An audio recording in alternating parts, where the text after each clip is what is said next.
Ad Infinitum is the only podcast solely focused on audio ads. Advertising. The creatives who make them, and or the latest thinking that informs them, how the space is evolving, and, my favorite part, a roundup of recent audio ads and analysis by yours truly, Ad campaign. Stew Redwine, VP Creative at Oxford Road, and each episode's guest. This is Season 2, Episode 4 of Ad Infinitum, and this episode's title is Scary Ads. Discussing the creative approach to scripting fiction podcasts, the role of sponsors and ads in spoken word audio, and then ranking 4 ads from a recent award-winning podcast. And that is why our guest is 2 people, Ray Harkins, Senior of Ad Sales at Wondery. What's up? Welcome to the show. Thank you, Stu. And Nathalie Chicha, producer of the 2023 Ambie Award-winning podcast, I Hear Fear. Thank you.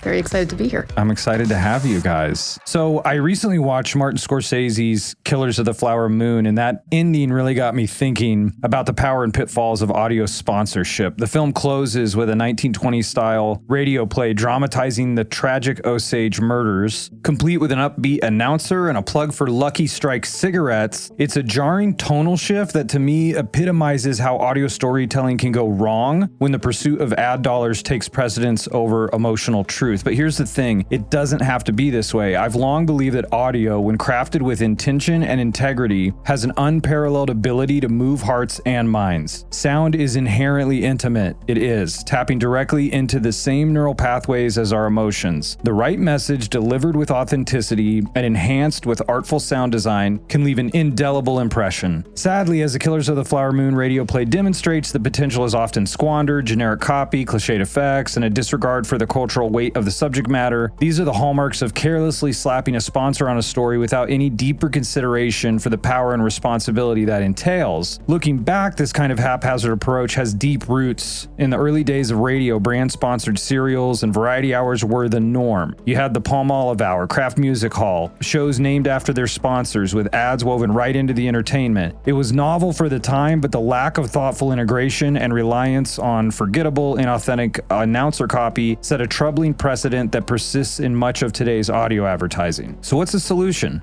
I believe it starts with a fundamental shift in mindset. We need to stop treating audio sponsorship as an afterthought and start recognizing it as a craft, one that demands the same level of care, nuance, and artistry as the content it supports. When the sponsor respects the story and the story respects its subjects, that's when the true emotional power of audio can shine through. And take the ending of Killers of the Flower Moon, spoiler alert.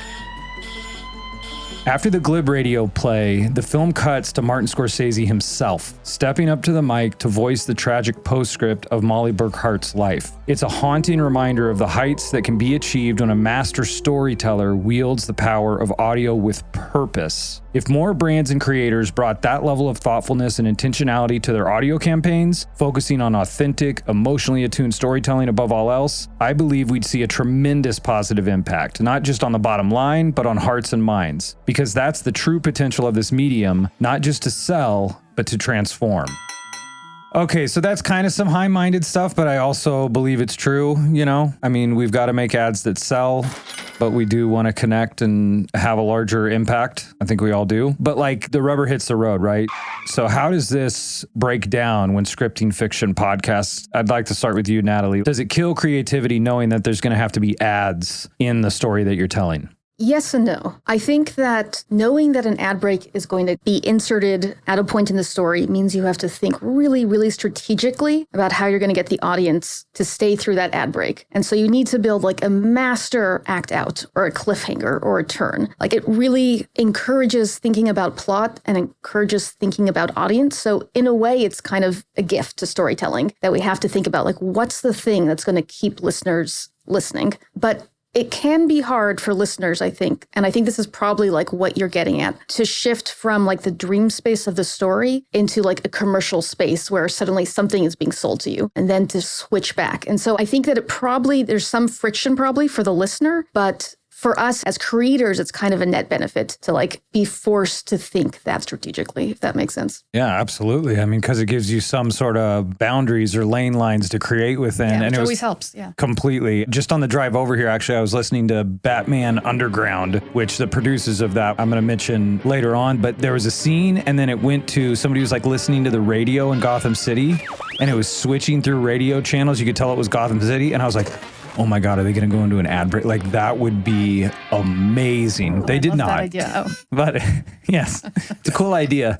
I think, Ray, for you, when it's like, okay, so director of ad sales, you've got all these shows matching the sponsors to the style of the story, or, you know, let's just throw another ad in there. Like, how do you deal with that dynamic? To your point, it's always been a tough bridge, especially when you look at the podcast landscape. Hosts, like, you know, that is the premium that is placed on everybody developing this parasocial relationship with the person who is this host that they love over time, they trust. Obviously, they do an ad for a thing. You're like, my best friend is telling me to buy this pair of underwear. Of course, I'm going to do it. And then also on top of it, the fact that usually fiction podcasts, there's a limited run. It's 6, 8, 10 episodes at the most, maybe more. But I think it's one of those things, like those two ideas have always kind of been separate from what has existed in the podcast landscape. For me, I think it's the point of, I mean, I got into the podcast medium from radio, but then also like The Shadow, Arch Obler's Lights Out Everybody, like these really old radio shows, and they were integrating within the context of their ad breaks. I mean, there's only so many people that were advertising on those shows, so you would hear the Lucky Strikes and whatever. But I think within the context of the creative ways that people are selling their products and the wide swath of people selling products now, where it's like, I mean, obviously we work for Wondery, so me mentioning Audible feels like, you know, money going from one side to the other side. But I think the way that Audible approaches when they're doing advertisements, like they really want to make sure they're focused on places where it's like, what's good storytelling? Whether it's a hosted podcast where this person has a relationship, or whether this is just a very compelling story. And so I think that brands that look at the space and be like, hey, we want to be ultimately where people are like really, and I hate to use this stupid marketing term, leaned in, but it's like when you are immersed in that, and then you are being hit with an ad, yes, it is incongruent in certain aspects, but then it's also like, well, I'm here. The reason this show exists is literally because of these ads, and that's okay. And that's always been okay in the podcast space, as opposed to square peg round holing it, where it's like you're putting the Geico Gecko in a fiction podcast, like yelling at you. It's like, buy insurance. And you're like, Jesus, Lord Almighty, this was a quiet show. Like, I think to me, that's always the idea of, all right, marrying the content with the appropriate advertiser. And that goes up and down for host reads or non-host reads, whatever the case may be. You don't want to just be able to fit something in just because like, oh, we got to make $1 from it. Yeah, and matching the tone. And I was thinking about, well, when it comes to this, I actually have an example of a shift out of an ad break into some ads that I wanted to talk about. But I've had the thought that, like, I wonder sometimes subconsciously, especially as like we're on the other end of the streaming wars, like all on-demand content, that when you hear ads, you know you're not paying for that. And so is there actually like a positive subconscious payoff of like, yeah, that's right, I'll listen to this ad, I'm saving $7. It's like, I will gladly listen to this ad so I don't have to pay, you know? Honestly, like, I mean, as funny as that sounds, we're obviously very close to the space, right. So it's difficult for us to kind of separate from that. But I often think about why it makes podcasting so interesting is the fact that not only are people used to hearing ads in the space, but the straight line that is drawn from being like, hey, if I'm listening to this ad, I am literally supporting the creator or company that brought this to me. No one thinks that when they're watching like the NFL or whatever. I mean, that's obviously, you're talking about 17,000 different steps before you're like, oh wow, this football player is probably seeing a little bit as much. Like, they're not, obviously, but just that fact that that is hard boiled into the podcast space makes it that much cooler, where you're like, okay, cool. Like, the reason that I get this for free is because of this. Like, it's a trade-off. And on top of it, hopefully the ads aren't annoying and they're actually educating me. Yeah, and I mean, sometimes I'll listen, like I have Wondery Plus, which is our app where you can listen ad-free. And as people who work there, we obviously have unlimited access to it. But I will sometimes choose to listen to the versions with ads, just because, one, I enjoy hearing ads. I enjoy hearing how people are trying to pitch products to me and like what story they're using to sell things. And I also just like hearing like what's happening in the world. Like, I think of ads as almost like little trend bleeps or updates, you know? Absolutely. If they're done appropriately and no one likes their content to be described as content in the form of advertising versus like quote unquote actual content. But you're right. Like it is one of those things where it gives you the signal of like, okay, what is the audience of this show? Like I see why this advertiser is appearing on this. I see the way that the host is approaching this read or whatever. And it's like, I've worked at companies where we've had a service that strips the ads and people can remove those. But then there are shows where the ad reads are so engaging and fun that people are like, oh, there's no way I'm ever going to subscribe for the premium thing. I want them to, do this 4-minute ad read or whatever because it's funny as hell. Yeah, it's a little snapshot. I feel like you can go back to any decade in time and you look at the ads and it's like, if you want to understand where the zeitgeist, it's like, just look at the ads and you can kind of see what that culture was working through. So this example of a transition I've got is actually from I Hear Fear, coming out of the show into the break. So let's listen to this. Rains when it's supposed to be sunny. Usually the film comes out and no one knows any different. But this movie didn't work out like that. It's never seen the light of day. And in the end, I barely made it out alive. Had you had this prescription, it would have been guaranteed that you'd make it out alive. Thought I'd just start with that. That was amazing. Obviously, it's not a visual medium, so listeners can't see, but like my shoulders were going up and stuff. Wow. And I think that like that goes to show where it's like, because the particular show that you were working on, we weren't leaning in from a sales perspective. We weren't leaning into host-read ads. Like there's so many things that we obviously wouldn't do in regards to the show. I mean, there are times where I have sold fiction shows where the host is an important part of it, like the narrator is an important part of that, and their personality in and of itself. So like they would feel comfortable doing the ad reads. But I think that was obviously just a, dynamically inserted non-host read. Like we're interested in hitting this particular audience of this show, whether it's just like, hey, we want adults 25 to 44 that are looking for prescriptions or whatever. Well, and I have a thought, though, that it's like that show is so intense. Like I listened to all of I Hear Fear, that there is a natural, like I feel like I've been trained with broadcast media that like the ad break sometimes is like a nice, Yeah, an adrenaline relief. And they didn't try too hard. Like the thing I wanted to talk about was, I've got another example that I want to play to kind of make this point, but a show like I Hear Fear, which very much is about like people harming each other, whatever, like that doesn't mean every ad needs to start with something like, there are lots of dangerous killers out there.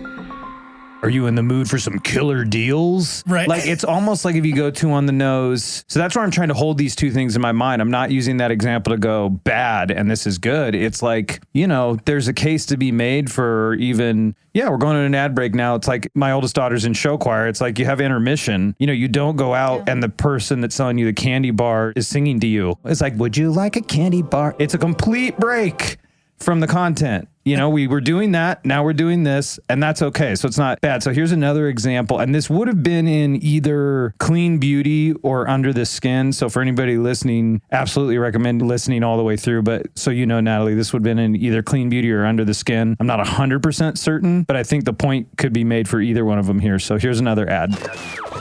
How would you like to look 5 years younger? In a clinical study, people that had volume added with Juvederm Voluma XC in the cheeks perceived themselves as looking 5 years younger at 6 months after treatment. Look younger, feel like you.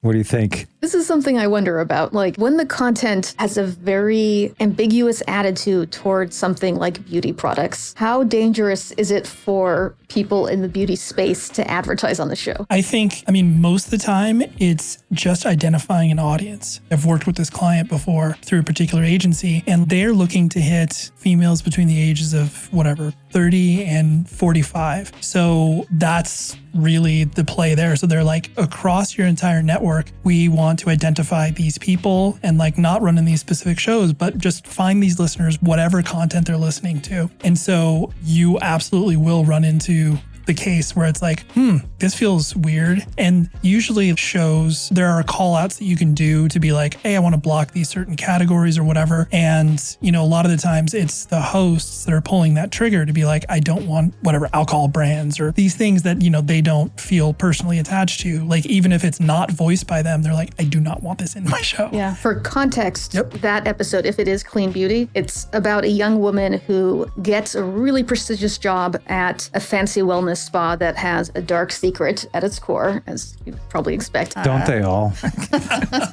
How do you think everyone got so popular? I loved it. I loved the episode, by the way, as a father of 2 daughters. Oh, gosh. But the thing is, it is the same audience. Like, that makes perfect sense. The people who would be interested in beauty standards, the harm they do to us, the reasons why we pursue them, the reasons why we do get value out of them, are probably the same people who do consider skin creams, Juvederm, Botox. Totally. Yeah. It's like, I think, especially from a marketer's or advertiser's perspective, they are looking to find the audience, whatever they're consuming, whatever they're listening to. I always joke around where it's just like, we as humans are like absolute freaks. We're so weird. Like, you know, we can be listening to a horror podcast, and then the next minute we can be listening to a kid's podcast about brushing your teeth or whatever, because you're kids. And so because of that, it's like so difficult to be able to identify, where am I going to find this person? And then sometimes you are going to run into like, this doesn't seem contextually relevant, but it's just like, well, I mean, it's not, but it's audience relevant. Yes. The reason I bring up these examples is that I think the bigger sin is when you try to do it and you don't do it well. I think that ads existing in the shows to reach a certain audience, like, I think that if it just cuts in, it actually isn't the worst thing, because like what I was saying before, we've all been trained for that.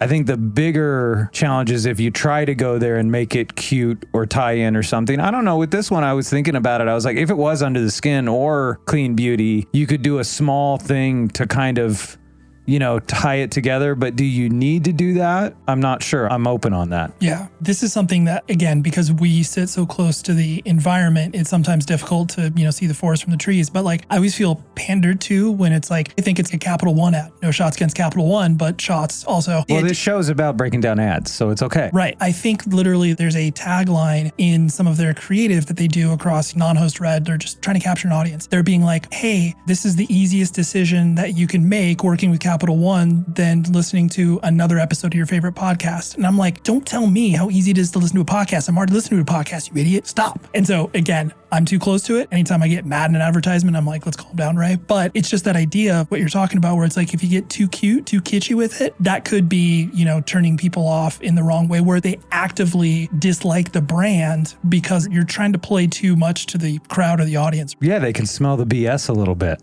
right? It's like, wait, you're doing this to me to try to get a result. As a creative, like, how do you think of it? Would you want to see more ads tailored specifically to the show, or would you want to see them like, hey, let's just go to the break and let the break be what it is? I would be very intrigued by ads that like tried to lean into the story, that tried to make themselves part of the story world in creative ways that didn't feel like pandering. My question for you guys, though, is like, do people have the budget for that? That requires that they have their own creatives. They have their own writers. There are people who are thinking about how they're selling their product as carefully as we're thinking about how to tell our story. And that has to be individualized for every show. Like, is that a realistic expectation for advertising? I mean, for the most part, no. But there are ways, especially if you get enough of a heads up. I mean, obviously we see product placement all the time in television and movies and stuff like that, to where we either have become desensitized to it, or it's just obviously in like every Apple TV show, there's only Apple products. There's certain things where just like, oh, I didn't notice that. But then when you actually think about it, you're like, I get it. Say like a car brand were to be like, hey, we want BMW mentioned in like 2 episodes or whatever. You probably could figure a way out if you have enough lead time and you feel like it's enough to be able to do that. But to get the creative team on, you know, the brand side to be able to think about that appropriately and not just be like, well, we need to be mentioned 17 times because that's what our research says in order for people to remember the, you know, 350 or what. Like, sometimes then you could just edit that to death and then you hate your show because you have to mention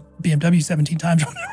And so it's tough. Yeah, I think it is. It's a difficult proposition. When I think about it, it's like what we have found makes audio work really well, even perform and make work that we're all proud of, is inefficiencies, is taking the time to really craft it. Yeah. And that transcends fiction to even like working with hosts, where it's like getting on the phone, having conversations, crafting something. The end result of that is something that's more powerful, that's more thoughtful, trying to do that in a land of spots and dots and efficiencies. And then when you've got AI that can customize the stuff, you know, it's a difficult proposition, but I'd be all for it if somebody wanted to take that on. And it can happen. I think there's actually an example ad that we're going to grade here in just a minute that I think they do a pretty nice job. We'll see what you guys think. Don't lead the witness. Yeah, okay? Yeah, exactly. What am I doing? What am I doing? He's like, I think it's really good. You guys should probably give it a 10 out of 10. So here we go. Yeah. Please give it an honest 5-star review. That's what I ask everybody about this podcast. podcast. That's so good. Yeah. And I picked it up from another guy. It was this podcast called The Best Thing Ever. And they say, please leave an honest 5-star review. So I'm always doing that. So yeah, when something is crafted and thoughtful, I do believe you can feel it. Does that always translate to performance? No, because something that's not crafted or thoughtful necessarily, especially for us creatives, can perform really well, and what's rewarded is repeated. And that's kind of a tough dynamic. But I think there is a downside to a lot of stuff as well. And so if you guys just go with me here on this, that I think makes the case for the upside of audio. And I think we're going to see increased entrance in audio, and particularly in fiction audio, and for kids specifically. So the most nominated podcast for the Ambies this year was a fiction podcast that was called The Very Worst Thing That Could Possibly Happen, which, Natalie, anybody that's familiar with storytelling, I feel like that's sort of a shorthand from writers' rooms of like any scene you get into. They're like, okay, now for that character, what's the very worst thing that could possibly happen? We need to raise the stakes. So these guys just came out and named their show that, which I'm like, my hat is off to you. So it's by husband and wife duo Alex and Winnie Kemp, founders of Wolf at the Door, who also produce podcasts for larger studios like Batman Unburied, which I'd mentioned earlier. That's for Warner Brothers Discovery and Spotify. And earlier this year, I made a prediction on Oxford Road's Media Roundtable podcast that this space, fiction podcasts, audiobooks, let's call it audio fiction, is going to expand, right? So like, for instance, it was a fiction podcast that was the most nominated podcast for the Ambies. And for me, that's tied to what I believe is a greater collective unconscious reaction to screens. It's the whiplash of all the negative consequences of screens that are being felt and experienced and continually validated by research. It's like when a virus has run its course, right? The worst viruses, so to speak, like worst for their hosts, are the ones that kill their hosts and then they die out.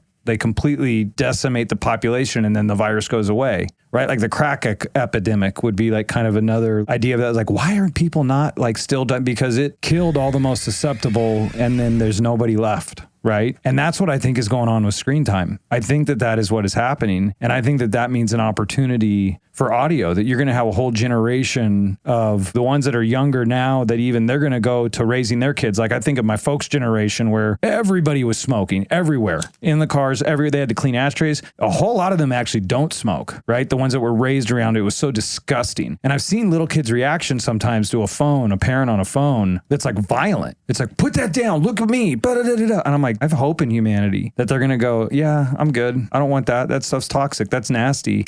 But audio is something that you can partake in. There's intimacy tied to it. You can interact with it in the world. And so I think there's going to be an increasing surge. So Natalie, I think your job is incredibly secure. I love the optimism here. I think that audio does feel like this intermediate step between reading and watching. And so it gives you the pleasure of being fully immersed in a story and hearing production. You know, you're still having somebody who's created this world for you, but it doesn't have, like, you're not quite as overstimulated as you would be watching something on a screen. It lets your brain go into a different mode. And I do think that we're in desperate need of breaks from screen time. I love this. Let's take advantage of this, like as a campaign. Audio as, an alternative to screens. I think people are subconsciously doing that. I think that's part of the explanation of the growth in audio, is they go, put this away, but I can still listen to the stuff. Ray, do you have a point of view? Yeah, well, I mean, audio persists regardless of how people are consuming it, whether it's radio. There's so many different iterations of it, or obviously music, like the proliferation of the fact that most people would never even think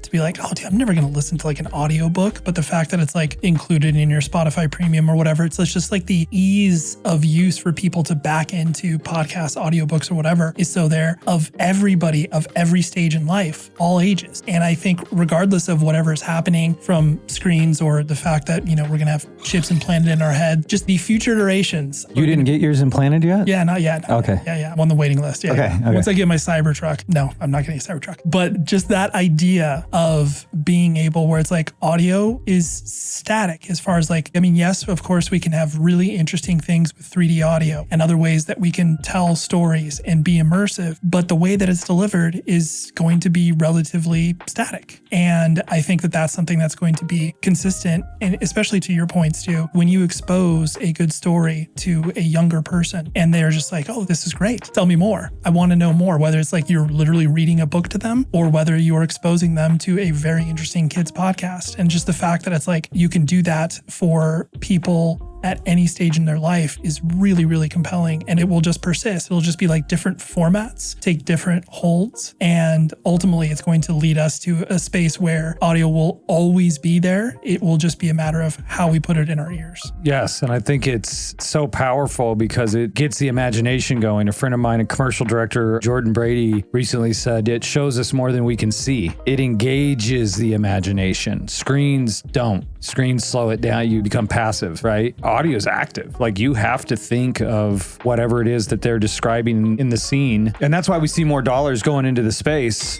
Such a fantastic place to tell a story, and top talent is going there, right? So the show that we're going to be talking about is Ad Lucem. Now, Ad Lucem won the same award, Natalie, that you guys won in 2023 with I Hear Fear, which is the best script writing fiction.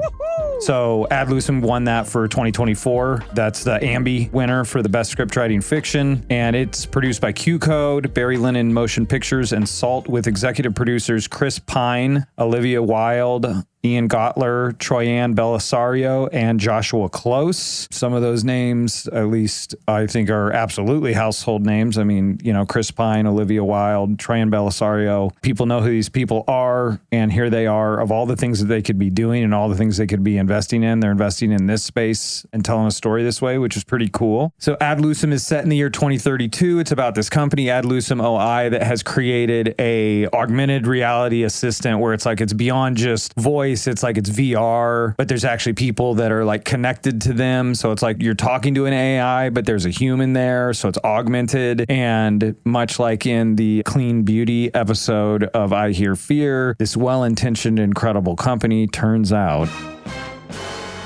there's some stuff going on. There's some dark dealings, and that's really what the show is about. And mankind's struggle with trying to create these incredible tools, and then how do we still do that in a way that is good for everybody and doesn't allow bad actors to just run roughshod and use it as a way to harm. Yeah, exactly. That it's being presented as a tool for connection, that you can have like a projected 3D virtual assistant with you at all times to talk to experience things with, to share jokes with, but does that actually give you a sense of connection, or does that just like reinforce the lonely lifestyle that all these people in the show, what year was it set again? 2032. 2032. Not now. No, we're not lonely now, but Just 2032. so close. Yeah. So close. We're right there. Yeah, excellent point. It is all about connection and like the definition of what is true connection, and then how do we use technology to enhance legitimate connection versus coming in between us as people. It's a very good show as well. So the 4 advertisers, I picked 4 different ads from the show: Sonos, Era, Twizzlers, the Dave app, and BetterHelp. And so this is where we get into the heart of Ad Infinitum. We're going to listen to each of these ads. I have our grade from Oxford Road, which is the system that we use to rate ads for persuasiveness. It's called Audiolytics. So it's a score. It's helpful in this context just to kind of give us relativity to each other. But I'm really interested in what you guys think from your own professional opinions of like how you think these ads did. And in light of this conversation that we're having of matching the content versus, hey, it's okay, we're in an ad break now, so just go for it. So with no further ado, let's get started with the first ad from Sonos Era 300. And here we go. Hey Ad Lucem listeners, I'm Alexa Ramirez, one of the producers of Ad Lucem, and I'm thrilled to tell you about our sponsor, Sonos. Their new Sonos Era 300 allows us to experience spatial audio like you've never heard before. While listening to totally immersive podcasts like Ad Lucem, imagine having a sound system that helps build that environment around you. If you haven't dove into your Sonos journey yet, now is a great time to start. The Era 300 is an all-in-one speaker with both plug-in and smart capabilities that is designed specifically for immersive and spatial audio listening out loud. A full 360 experience. What I love most about it in my home is how sleek it looks. Its modern design definitely fits with what I already have in my own home, and I get compliments on it all the time. If you already have a few Sonos items and are ready to level up to the next best thing, you can add the Era 300 into the mix. When paired with the Sonos Arc, the Era 300 unlocks the ultimate and most immersive Sonos theater setup. Soon you'll be one step closer to the best listening experience out there. So go get your Sonos Era 300 now and learn more at sonos.com. All right, the game is afoot. Natalie, I'll start with you. What do you think of that ad? I mean, bravo to the placement. Jesus, you can't do better than that, can you? Like, you know, the audience wants immersive fiction, and you have a product that's going to give them a better experience of immersive fiction. Like, hats off to whoever was able to like put that deal together. I did lose focus about 3/4 of the way through the ad. It did start to feel a little repetitive, and I do wish that if it's an ad for sound, I would have loved to hear more of a variety of sounds to like give it a little bit more vibrancy, a little bit more like just encourage more engagement. I started tuning out. I mean, it's an age-old question, 60s versus 30s. And then, of course, there's even shorter lengths. But, like, this is an example where you're saying is, like, did the 60 really get us a whole lot more? Plus, it's a produced ad, so maybe shorter would be better. I love your idea of product demonstration. Like, this is what it sounds like. It's built on the premise of, like, you're experiencing, you know, immersive audio in the actual show. But I think you bring up a great point. And it did have kind of that, like, meditation music in the background. And it was a very pleasant voice, which I think all of that works. I also would say, you know, her identifying Alexa Ramirez, that she's one of the producers of the show, brings some weight with it. So just adding on there to what your experience of it, Natalie. But Ray, what about you? What do you think of this ad? Yeah, I mean, again, because I'm very close to it, I see exactly what they were doing. And I'm familiar with what Sonos has done in the podcast space. Like, they love these sort of shows, but they also love comedy. Those are their two verticals. They're like, can we do something that showcases the fact that our technology will help enhance your listening experience in a controlled environment? I love your idea of obviously showing an example, but people are listening to podcasts in non-immersive environment where it's like, you know, doing dishes on their AirPods or whatever. Of course, it would be great if they were listening to it on Sonos and being like, oh, wow, I can hear this panning from the left to the right. And like, oh man, this is crazy. Anyways, but then like including the producer, that's great because that's a sort of substitute host read. And obviously she's including impersonal experience. They clearly shipped out the Sonos bar to them. Like, yo, check this out. So that felt good and it didn't feel forced. But I do think that especially in the context of fiction shows, shorter is better, in my opinion. I think when you're doing 30s to 45s, that feels much more appropriate because you don't have to go on like what you're talking about, where it's just like, all right, we got to hit a 60. So of course we're going to, you know, include all of these other things, make sure to mention the brand's name at least 5 times, et cetera, et cetera. So overall, I liked it. And I like the inclusion of the personal experience because that's every ad I sell. I try to have that as a part of the ads that I do. So yeah, I thought it was really well done. We're feeling good about this one. From an audiolytics standpoint, it got an 82%. And our target for all in-market audio at Oxford Road with Audiolytics is a 90%, achieving 100%. While theoretically as possible, it's kind of like traveling at the speed of light. So there's 71 subcomponents and 9 key components that are all either present or not present and are individually weighted based on performance. And so coming in at 82 is really, really good. Most ads out there in the world are, I think of it as like school. They're C students or even D students. It's like 75%. There's just a few things that you can do to make it better. In this case, our Audiolytics analysis brought up the same stuff that we're all talking about, which is enhanced demonstration. Especially if we're going to go long, earn it. Like, earn the 60. So, like, let's put some demonstration of this in there. And then even, you know, I suppose you would go, well, but they're obviously not listening on their Sonos because they don't have one. It's like, yeah, but you could still, that wouldn't stop me from being like... trying something. Right. You can make it more audio rich. It doesn't have to be panning or something 3D, but you can do more. Yeah, and you could even say, like, and if you were listening to this on your Sonos, you would hear all of the detail of it moving around you and all that. And this show is cool. I mean, they do the spatial stuff. Another call out would be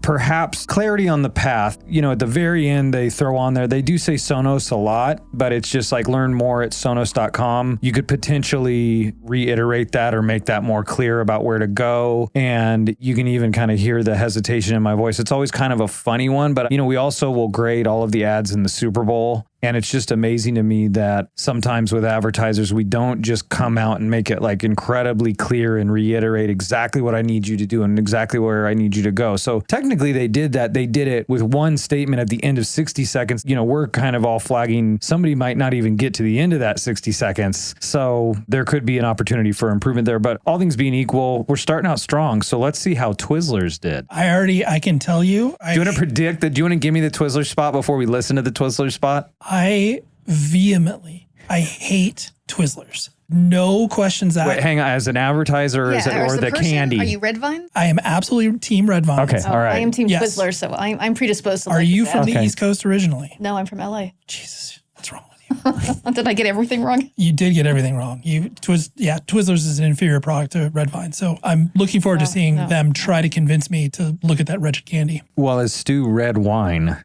I, too, like red vines. Okay. All right, here we go, Twizzlers.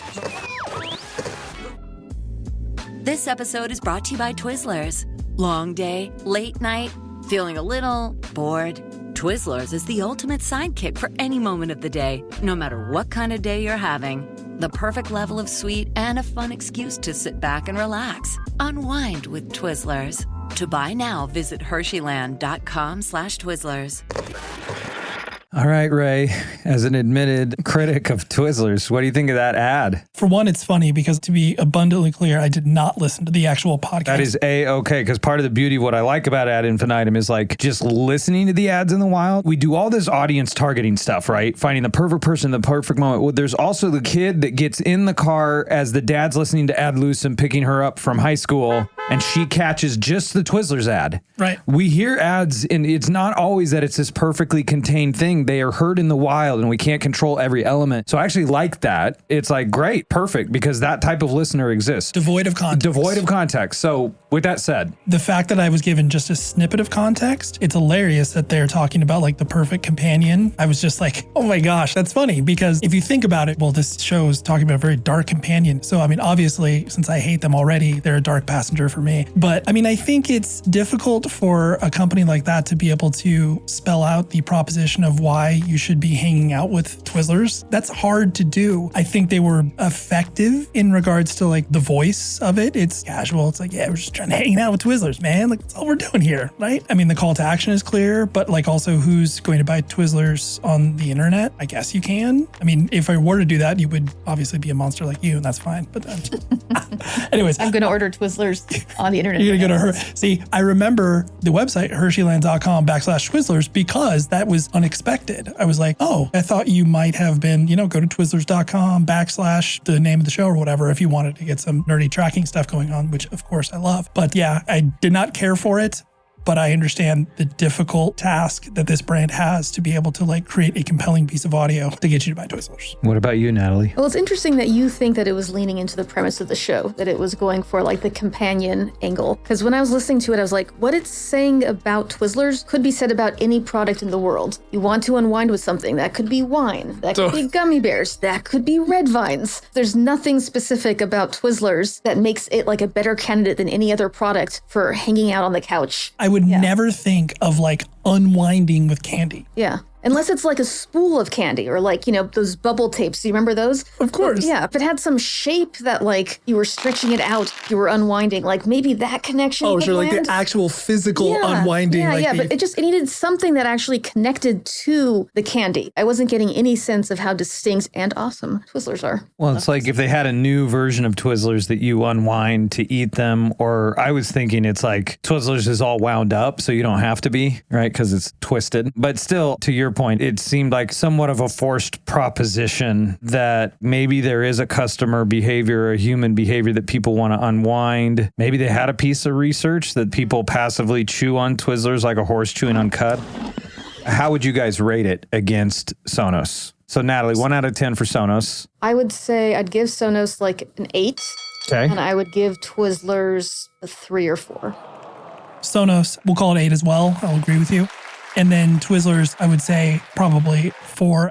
I really have enjoyed both the background music. Normally, I cannot stand background music in advertisements, like full stop. Both the Sonos and the Twizzlers were appropriate. It just felt okay, as opposed to like it was distracting. Neither were annoying. And actually, like, that's an accomplishment. Okay, 4 on Twizzlers. Audiolytics gave that one a 65%. There's some more work that could be done there, but I don't want to park on these right now. Let's keep moving forward with the Dave app. Hey, Ad Lucem listeners. I can bet that we've all probably needed a little financial help at one point in our lives. I know that when I was working my first job out of college, I definitely could have used some extra cash for gas money, groceries, or just to pay the bills on time. If you're in a pinch right now, you should try Dave. Dave is the banking app that's leveling the financial playing field. When you download Dave, you can get up to $500 in 5 minutes or less, no credit check, and no late fees. It's part of Dave's extra cash account, and you can advance the money you need with no interest, and then settle up later. That means you have more money for groceries, car repairs, whatever you need, without having to wait for your next paycheck. Millions of people have already downloaded the Dave app to make their finances easier, and now you can too. Download Dave today at dave.com/adlusum. That's dave.com/adlusum. You can get up to $500 in 5 minutes or less. No credit check, no late fees. Download the Dave app now or go to dave.com/adlusum. For terms and conditions, go to dave.com/legal. Eligibility criteria and instant transfer fees apply. Banking services provided by Evolve, member FDIC. Okay, it's starting to make me wonder, did they have a requirement that you had to have easy listening music? For me, that reads as a Q code mandate. That's part of the production house. And honestly, I noticed the same thing with most Vox Media podcasts. They also always include music. It's just, there's certain production houses that always do that. Okay, so it had the easy going music. What'd you think of the ad? One, I didn't care for the music. Obviously, no shots against Kenny G, because Kenny G's great. If you did not watch the documentary on HBO, you should definitely watch that. And maybe it's just because I didn't care for the service. I obviously have a problem with Twizzlers, but I don't have a hard opinion of Dave or Payday Advance Loans. I thought the ad was effective. It hit the call to action more than once. I'm familiar with this client. They are definitely big in the performance advertiser space. It seems like they use their learnings of making sure that the mission statement is clear of what it is the product is, because trying to explain something like this is difficult to do in a short period of time. And so using the full 60, I think, was appropriate because there's so many things. You can use it for all this stuff. So I liked it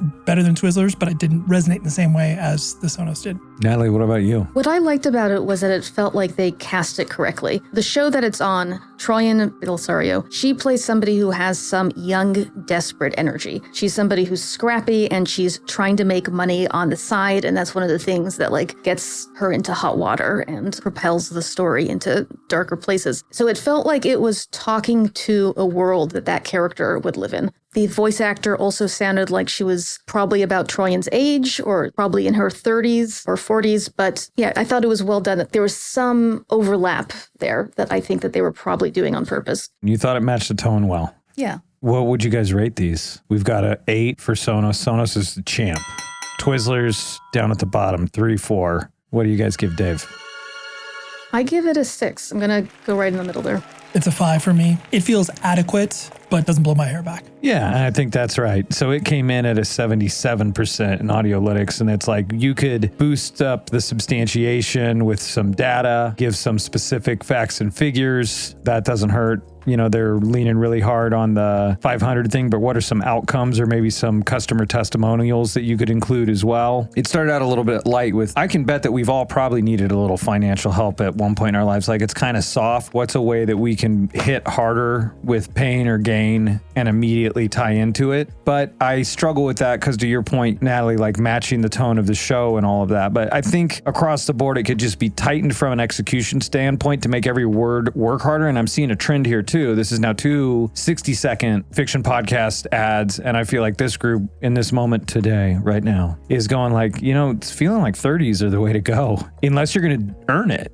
And so I guess I would ask you guys, same kind of observation from Sonos. Do you feel like the Dave ad earned its 60 seconds? Absolutely not. I was going to say the same thing. I felt like you could easily cut 15 to 30 seconds off of that, and I would have gotten exactly the information that I need. From a pure advertising perspective, it's always been this real distinct binary of 30s and 60s. And then usually the 60s that are mids, especially from a host read perspective, it can be a minute and a half. That's totally fine. It can be 7 minutes, whatever. It was obviously very loosey-goosey. Now it's tightened up a little bit more, but I think there is that sweet spot, especially when you're talking about if a host isn't including the personal experience aspect, you can cut some of that time off. Did the person need to identify, especially because she was not being I am the producer of the show. It was basically just, we've all been there. We all need money. It's wow, you speak to me, the core of it. We don't need that. So the 45's good. Yeah, so if we're going to go longer, earn it, and otherwise let's go shorter. So this next one on our final ad is from BetterHelp, and it's also a 60, so let's see how they worked with the time. This show is sponsored by BetterHelp. Hey, Cara. Thanks for helping me organize my calendar for this week. I really have had so much trouble doing it on my own. Of course, that's what I'm here for. Life can be hard to manage sometimes between your career, relationships, and really anything else. It's important to stay connected to what you really want to prioritize. So true, Cara. On that note, could you set up a therapy appointment for me? Happy to. Okay, it looks like the earliest available appointment is in a few weeks. Is that okay? I was really hoping to get in as soon as possible. There's a lot on my plate right now, and I could use some help in navigating my stress. We could also schedule you with BetterHelp. It's very easy to get set up with a licensed therapist. All you have to do is fill out this brief questionnaire and you'll be matched right away. You can even switch therapists at any time for no additional cost if you want to. That sounds great. Where will I have to go to meet them? That's the great thing. Anywhere. BetterHelp is completely online and specifically designed to be convenient, flexible, and suited to your schedule, which, by the looks of it, is pretty packed at the moment. If you're thinking of starting therapy, give BetterHelp a try. Let therapy be your map. Visit betterhelp.com/adlusum today to get 10% off your first month. That's betterhelp.com/adlusum. So these guys have done their homework, is my point of view. What do you guys think? That one's a winner. And it's interesting because you don't need a host read in a fiction show. With these fiction shows, you often have people like Chris Pine or Olivia Wilde that you probably aren't going to get to do an ad for you, but you can get a character or a device from the story to be part of the ad world. And so you can tie it in that way and get some of that similar value. I liked how they were thinking. I didn't love the casting of the human who sounded a little more robotic than the robot. But putting that aside, I thought this was a really clever way to advertise in a fiction space. And I think that was Troian Bellisario because she voices Kara. I wasn't sure. I couldn't tell if it was her or if it was, maybe there's different models of Karas. Oh, interesting. There are different generations like in the show. Ray, how about you? I really enjoyed it as well, especially because the pervasive nature of BetterHelp, I mean, they advertise on literally every podcast to ever exist. I do host reads on my podcast for them, but it's one of those things where it's like when you hear something so much, you obviously just block it out. You're like, I know what BetterHelp is. And so this one, I felt captivated because I was like, how are they going to back into what I know BetterHelp to already be? And so creative execution was top shelf. Obviously the music was cool, no easy jazz or anything like that. I think that the conceit of including the characters in the show, that's super fun. Each one of these ads was tailor-made for the show. And I think that that is what should be done in regards to fiction podcasts. I mean, you don't have to, but it's like when you have the ability to sell into something like this and be specific, that's only going to make the ads more compelling overall. I think this one was as good as the Sonos one. So you gave the Sonos an 8. I'm going to give this a 9. I actually used those 60 seconds and I wasn't bored. Yeah, I agree. This is for sure a 9. All right. And from an audiolytics standpoint, as far as transfer of information for persuasiveness, this one came out at an 83%, squeezing just over Sonos as well, which is often the case on the show, is that the professionals' opinions line up with the model, which is a good thing to see that consistency. I think what's funny about it is that we can all work on certain campaigns and make concessions and put something out that maybe isn't up to that level. But when we're objectively grading something else, we're able to rank it all. But it's like, it's hard in the day in, day out of it. So a couple things I noticed about it where I said they've done their homework is they had 2 characters talking, and consistently that shows improvement in engagements when you have 2 people talking. They have the 2 characters talking. They also brought in a different voice at the end to do the announcer, and there's a different gender at the end as well. They hit both genders that way, right? So there's a lot about this, like you're saying, Ray, it's BetterHelp. So I sort of like watching them in this space. Obviously, we're dealing with professionals. They know what they're doing. And I thought that they matched it to the show without it feeling like pandering, right? Would you guys agree? Yeah, totally. 100%. Not only does it feel authentic to the characters, it feels authentic to most likely the copy/talking points that were presented. Like it felt hand in hand as opposed to like ham-fisted, where it was like, all right, we got to figure back into this whole online therapy thing. You know, how are we going to do this? It felt easy, but there was effort that was put into it, because sometimes it feels easy where it's like the lowest hanging fruit. I remember when HelloFresh started to first enter the podcast space. And to be clear, I'm not saying I reinvented their marketing strategy, but they knocked on the door of the company I worked for and was like, you know, we would love to run on food podcasts. That just makes so much sense. Like HelloFresh, food podcasts. And I was like, people that like food don't necessarily want to cook food out of a box. It's not saying that your product is inferior, but it's like you want to hit dumb guys that don't know how to cook at all, that walk them through the experience. And so it's like, yeah, you should target this. And why I'm tying it back to this BetterHelp ad is the fact that it's like they are tailor making this to this audience in this specific show, because they know that we're everywhere. So we need to be specific about when we are everywhere, how this is addressed appropriately. Yeah, like contextualize it when you can, if you can. Totally. When I think about, our audience for this show is the chief audio officer, which is any individual at a company or a brand who is responsible for deploying dollars in audio and being held accountable for that. And so it's like we try to leave them with practical advice when it comes to each episode. And I think with this one, with Fiction Podcast, like the things that I'm taking away would be probably 5 different things. So 1, tone. Like if nothing else, if you know you're going to be in storytelling audio, do what you can to match the tone or find out from them. Like maybe the network can help you in a way. Like a lot of times it can still be collaborative, but go, can I match the tone of the show? I think we're all in agreement that it's like, if you're going to go 60, particularly like we're feeling this in fiction, earn the 60. Otherwise, might as well go with the shorter length. And maybe there's a great A/B test that you could do there as well. Something that I thought that they did well in this last one too, from BetterHelp, was they had the melody from the show, which is a big part of the show, the bum, bum, bum, bum, bum. And it was like a palate cleanser for me into the break, even if they wouldn't have like stuck with the Kara thing. And so I just wrote that down as well. Look at using music for the show. Like that's something I want to explore too, just coming out of this conversation, is like, because that's a way the network and the brand or agency could partner together. Like that doesn't seem like that big of a lift, but you could transition into your ad, and your ad could kind of go anywhere. And then consider using a producer. I thought that was nice with Sonos that they were using the producer to voice the ad. So it is kind of like a host read. So match the tone, earn the time, consider using music from the show as a palate cleanser to get you into the ad, and also look at working with the producers of the show to voice the ad. Is there anything I left out, guys? Any other advice you would give chief audio officers wanting to advertise in fiction podcasts? The only other thing that I would add to that would be the idea of making sure that your product or service actually fits. Because there's a lot of people that are very, especially when you are working at a company and the brand is obviously, that's the only thing you pay attention to. Sometimes you lose the concept and context of what it is. Be like, maybe this isn't the best place for us. Like maybe fiction isn't where we need to be. You really need to make sure that you are understanding how that message is delivered in different contexts.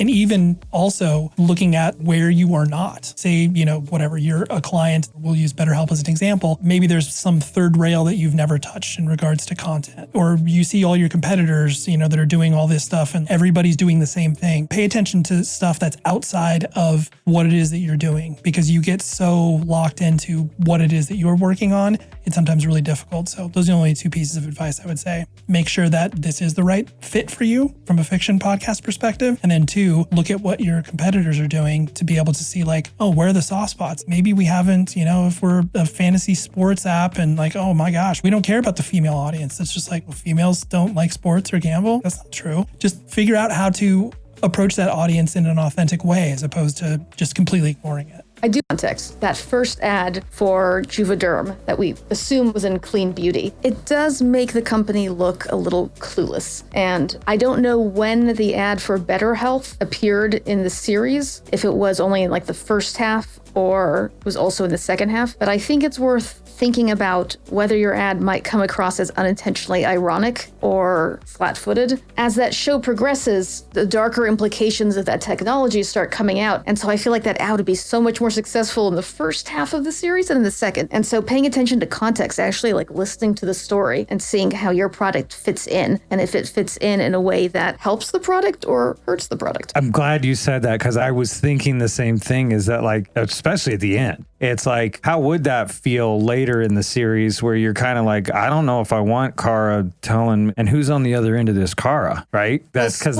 there's a massive data breach and records of people's intimate conversations are released, which is the last thing you want associated with a company like BetterHelp. So you probably wouldn't want to advertise in that episode. So these are treacherous waters navigating how to advertise in fiction audio. But if we can do it well and really craft it well, we all agree there's a ton of power that can be unlocked there. I want to end with you, Nathalie. It's so cool what you get to do for a living. For anybody that's listening, how do you even begin to get into telling stories in audio? Just tell stories. I think most of the people I work with don't come from audio. They come from journalism. They come from fiction. They come from documentaries. So once you learn how to tell a story, that skill is applicable. Every medium is different, but it's still applicable across mediums. And audio is really easy to start with. Buy a mic, tape yourself going through a day, do a follow doc on yourself on something you're living through. I would say that there's a few programs that really do give people a leg up, like Transom and Salt, that help you professionalize pretty quickly and learn the lingo and start thinking about audio storytelling. And then like everything, it's just networking, putting yourself out there. Yeah, I don't think there's like one secret to getting into making audio, except that you really have to love story. Yeah, I think that's great advice. Just do it. And know you'll suck for a long time. When I say a long time, that can be different things to different people, but like there's always that fear of doing something because like, oh, I'm going to fail at it. I'm going to be terrible at it or whatever. Yes, of course you will. Yeah. You'll be terrible at it until you're not, because you've done it enough and you've learned enough to where it's like, oh yeah, I feel somewhat okay about this now. Once you've arrived there, then you're like, okay, you're much farther along than when you first started. And that's all that anybody can hope for. Yeah, no, there's an incredible learning process to making audio fiction in particular. Like you think that if you're a short story writer or a novelist or you have a background in long form fiction, that you can transfer that same skill set, but audio requires so much more clarity and so much more momentum to keep people interested. You can't do the same kind of tangents or asides that you can get away with in printed work. It is a different mode. It does require learning it. Not even the best writer is going to come to audio and nail audio on the first try. There's a learning curve, but it's a fun learning curve. That's right. We got to have fun doing it. Otherwise, what's the point? And you've done very well. So congrats again on the award from last year. And it is a fantastic show. So I suggest everybody listen to I Hear Fear. And thank you, Nathalie and Ray, for joining Ad Infinitum. This was an awesome conversation. Thanks you guys so much for joining. It was so much fun. Thank you. Thank you for caring about advertising, Stu. You're welcome. Even when the ads are scary, we just want the ads to work. And I also want to say a special thank you to Benstown, where we were recording live all together today, which was very cool. And to Darren, our engineer. Give it up for Darren. Finally, if you like what you were hearing today, show us some love with an honest 5-star review. And if there's an ad that you can't get out of your head and want us to break down or have some other aspect of how to make the ads work better in audio, let me know at stew@oxfordroad.com. That's STEW at oxfordroad.com. And until our next show, remember to have fun making the ads work.